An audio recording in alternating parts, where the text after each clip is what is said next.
இது நாங்கள் வந்து இந்த சோலார் பேனலுக்காக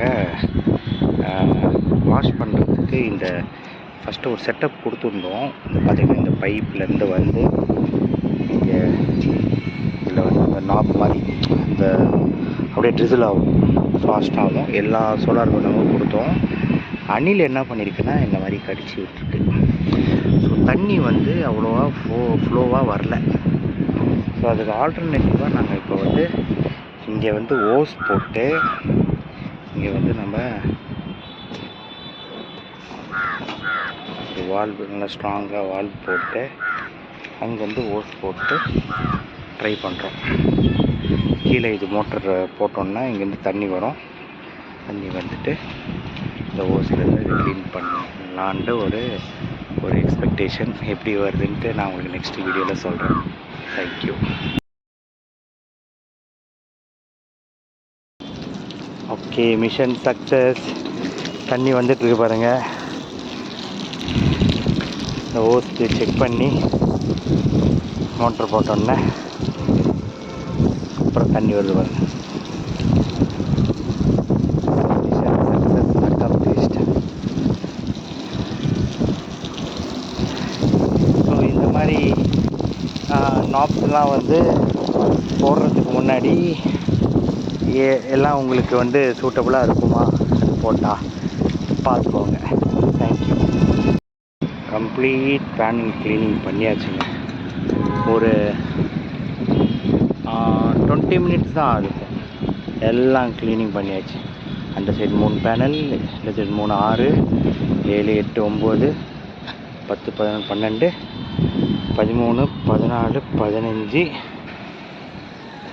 15, 16, 17, 18 பேனல்ஸ் ஃபுல்லாக கம்ப்ளீட்டாக க்ளீன் பண்ணியாச்சு. Not even 20 minutes. ஸோ இந்த ஆப்ஷன் ரொம்ப நல்லா இருக்குங்க. சோலார் பேனல்ஸ் வச்சுருக்கிறவங்க இது ட்ரை பண்ணலாம். தேங்க்ஸ். வர தண்ணி ஃபுல்லாக இது பாருங்க. இங்கே வாட்டர் ஃபில்டர் ஆகிட்டு ஃபுல்லாகவே பார்த்தீங்கன்னா ஸ்ட்ரெயிட்டாக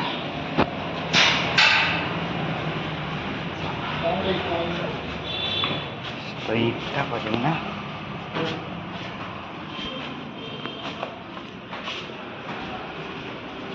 இந்த சம்புக்கு போங்க. திருப்பி அந்த ரீசைக்கிள் லைட்டு இந்த சம்புக்கு போகும். இந்த சம்பு வந்து 13,000 லிட்டர்ஸ். சம்பு ஃபுல் ஆகிடுச்சுன்னா அப்படியே வால்வை க்ளோஸ் பண்ணி இங்கே பார்த்தீங்கன்னா இங்கே வந்து 10 ஃபீட்டுக்கு வந்து வாட்டர் ஹார்வெஸ்டிங் போட்டிருக்கேன். இங்கே ஒன்று போட்டிருக்கேன், அப்புறம் அங்கேயும் ஒன்று போட்டிருக்கேன்.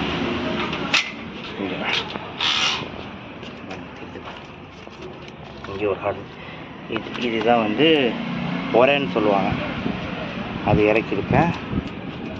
ஸோ அங்கே ஃபுல்லாக எடுத்துன சம்பில் இங்கே வந்து ஓப்பன் பண்ணி விட்ருவேன். இது ஃபுல்லாக இங்கே வந்து போர் இருக்கிறது. போருக்கு பக்கத்தில் உரம் இறக்கியிருக்கேன். அதில் அந்த வாட்டர் ஹார்வெஸ்டிங் 2 இடத்துலையும் போய்ட்டு ரீசார்ஜ் ஆகிடும். ஸோ மழை தண்ணி வந்து கொஞ்சம் கூட நம்ம வேஸ்ட் பண்ணக்கூடாதுன்றது தான் இன்டென்ஷன். ஸோ அதுதான் வந்து இன்டென்ஷன்னு. சம்பில் ஃபுல் ஆகிடுச்சுன்னா உரம். ஓகே, இந்த ஐடியா உங்களுக்கு பிடிச்சிருந்துச்சுன்னா நீங்களும் வந்து பிளான் பண்ணிக்கோங்க.